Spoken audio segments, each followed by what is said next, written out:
చంద్రిక గారు ఎలా ఉందనంటే 5 సంవత్సరాల్లో దొంగలు ఎప్పుడు అసలు మనకు కనపడినట్టుగానే, అంటే మనకి ఎప్పుడు దొంగలు కనపడలా పాపం. ఎక్కడ ఏ కలుగుల్లో దాక్కున్నారు, వాళ్ళ దందాలు చేశారు, దోచుకున్నారు, అక్రమాలు చేశారు, అన్ని చేశారు.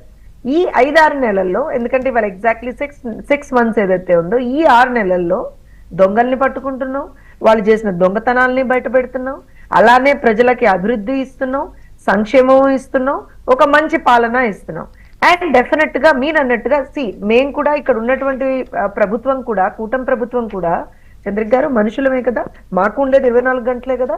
సో ఇందులో భాగంగా ఎంత దేనికి కేటాయించాలో కేటాయించుకుంటూ, ఏ శాఖలకి సంబంధించి ఆ శాఖల రివ్యూలు చేసుకుంటూ ఇమ్మీడియట్ గా దానికి సంబంధించినటువంటి ఒక చర్యలు తీసుకోవడానికి ముందరికెళ్తున్నాం. నేను మీకు ఇక్కడ ఒక చిన్న ఎగ్జాంపుల్ చెప్తాను చంద్రిక గారు.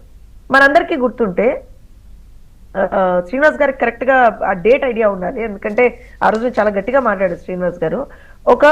ఒక డ్రగ్స్ కి సంబంధించి ఒక పెద్ద గంజాయి, ఒక పెద్ద కన్సైన్మెంట్ ఒకటి పట్టుబడి గంజాయి పట్టుబడితే కాల్ చేశారని చెప్పి ఆ సంబంధిత అధికారిని తర్వాత సస్పెండ్ చేశారు, ట్రాన్స్ఫర్ చేశారు, ఏదో జరిగింది. అది పాత ప్రభుత్వంలో. ఇప్పుడు లిటరల్ గా డ్రగ్స్ కి అండ్ గంజాయికి సంబంధించి ఒక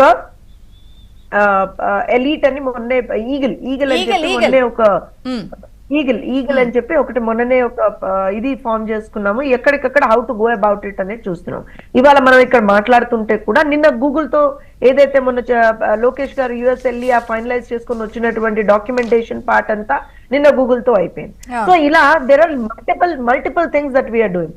దాంతో పాటుగా వర్రా రవీందర్ రెడ్డి లాంటి కొంతమంది కుక్కల్ని కూడా అరెస్ట్ చేశాను. నేను ఈ మాట చెప్పడంలో నేను కొంతమందిని తిట్టడంలో ఏమైనా కాన్ఫిడెంట్ అక్కడ సరే.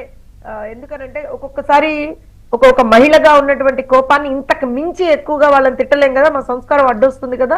అందుకని నేను ఆ మాట మాట్లాడాల్సి వస్తుంది. దయచేసి క్షమించాలి. మీ షోలో, మీ ఛానల్లో ఇలాంటి ఒక పదం వాడినందుకు. కానీ అలాంటి వ్యక్తుల మీద, అలాంటి ఒక రకమైనటువంటి యాంటీ సోషల్ ఎలిమెంట్స్ అంటామండి వీళ్ళందరినీ కూడా. వాళ్ళందరి మీద ఉక్కుపాదం మోపుతున్నాం, వాళ్ళందరి మీద కేసులు పెట్టాం, వాళ్ళందరూ ఏ రకమైనటువంటి తప్పులు చేశారో ఆ తప్పుల్ని సమాజానికి చూపించి వాళ్ళ మీద చర్యలు తీసుకుంటున్నాం. ఇవన్నీ కూడా ఒక ప్రాసెస్ లాగా నడుస్తున్నాం చంద్రిక గారు. అయితే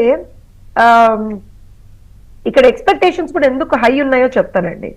5 సంవత్సరాల పాటు రాష్ట్రం ఒక దుర్మార్గమైనటువంటి ఒక ప్రభుత్వాన్ని, అసలు దాన్ని ప్రభుత్వం అని కూడా అనరు, కానీ ఒక 5 సంవత్సరాల పాటు ఒక డిస్ట్రక్టివ్ మెంటాలిటీ ఉన్నటువంటి ఒక ప్రభుత్వాన్ని అప్పుడు చూసాం. తర్వాత అందరూ తప్పులు చేశారు ఆ ప్రభుత్వంలో. అధికారుల పైనుంచి కింది వరకు ఉన్నటువంటి ప్రతి ఒక్కళ్ళు తప్పులు చేశారు. ప్రతి ఒక్కరిని ఇట్లా ఏరి ఏరి ఏరి ఏరి తీస్తా ఉన్నాం. డెఫినెట్ గా టైం పడుతుంది. ఖచ్చితంగా అందరూ కూడా తెలుగు. కొంతమందికి ఎలా ఉందంటే చాలా హైప్ ఉన్న కేసెస్, లేకపోతే కొంత వీళ్ళపై ఇమీడియట్ గా ఉంటాయి, ఆధారాలు క్లియర్ కట్ గా ఉన్న వాటిల్లో ప్రోగ్రెస్ స్లోగా ఉంది, లేదా ఇలా అలా వచ్చేస్తున్నారు. మీరు అన్నారు ఏమంటే మేము మనుషులమే కదా అంటే, మీ మీద పాన్ ఇండియా లెవెల్ ఎక్స్పెక్టేషన్స్. మీరేమి సోలో హీరో సినిమా కాదు కదా, మల్టీ స్టారర్ సినిమాయే. ఎక్స్పెక్టేషన్స్ ఎక్కువ ఉంటాయి. అక్కడ ఏమవుతుందంటే ఆ ప్రోగ్రెస్ లో కానీ ఇలా అలా రావటం, భయం లేకపోవడం, కొంతమంది తప్పించుకోవటం. ఆర్జీవి గాని, డాక్టర్ ప్రభావతి గారు ఉన్నారు, ఆవిడ పరారీలో ఉన్నారట. చంద్రిక్ గారు, నేను ఒక విషయం చెప్తాను.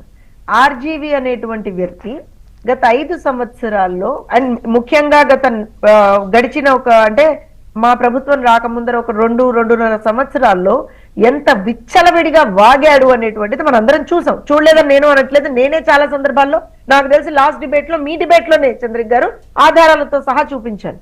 ఆధారాలు లేవా అంటే ఉన్నాయి.